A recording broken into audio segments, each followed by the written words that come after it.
Okay, ladies and gentlemen, we're going to go over some low back protocol. And if I have a client who comes in to me and they've got a angry back, they've got tight muscles in the back, the very first thing we're going to do to help loosen that up and get them a little more active is going to be to hug the knees in towards the chest, wrapping the arms around the leg. We're going to start by doing just like really small amounts of side to side rolling. If you'd like, you're welcome to tuck the chin, and that can help push the low back a little bit more into the floor. And once you've done a little of the side to side, move forward to just a little forward and back, a little up and down through there.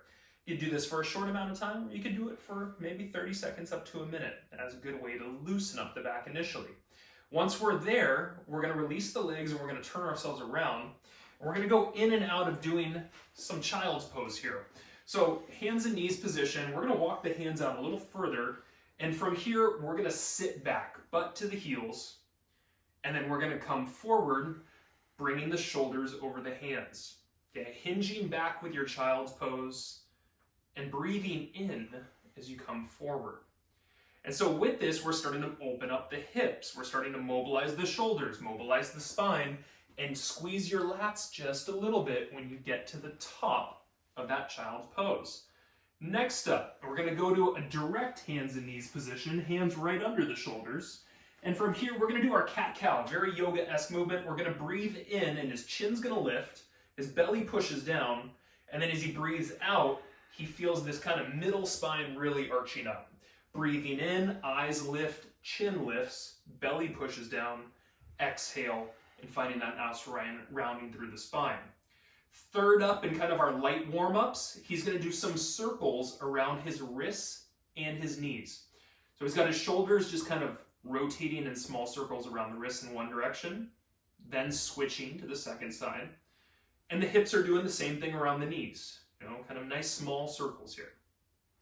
Okay, now getting into our four main exercises that we're going to use to actually try to re-strengthen the area. The first of them is a bird dog, and this is lifting up an opposite leg and arm together, releasing slowly with control and switching.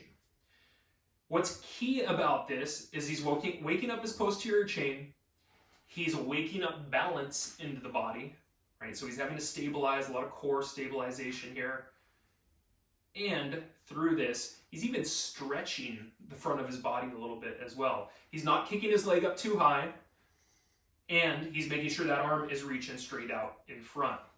Okay, then we do a side plank as our second strengthening movement. So Jackson's going to make sure that he's got his elbow underneath his shoulder right here.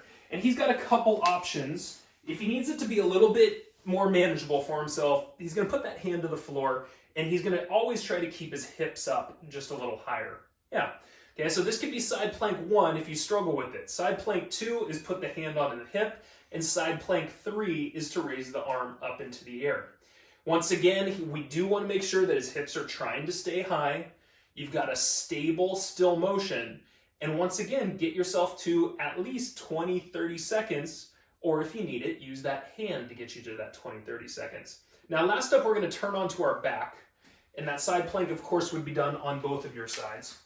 As you're on your back, our last two movements here, lie down all the way, and this is your low back press. Both your feet are going to be up into the air, flexed toes, and depressing his low back down to the floor. So he's got this arch of his low back that kind of lifts when he's on the floor. He's trying to push that downward into the floor. Not only is that waking up his low back muscles, but he's going to feel it way up front in those rectus abdominis, or kind of that 6-8 pack area as well. So he's going to go through these. He's going to get himself a little tired, trying to really activate low back and core muscles. Last up, both feet go to the floor, and he does a hip press from here. So you'll notice his feet are about a foot away from his butt on each side. He's going to push up through the heels and then come back down. Push up through the heels, come back down, and he's not going to over push, right?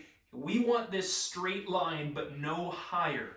Hips in line with knees and shoulders at the top of our movement. We do all these things, you work on your breathing, and you are bound to have a much happier back quickly by following this protocol. Wow, I feel loose already. That work? Yeah. Good.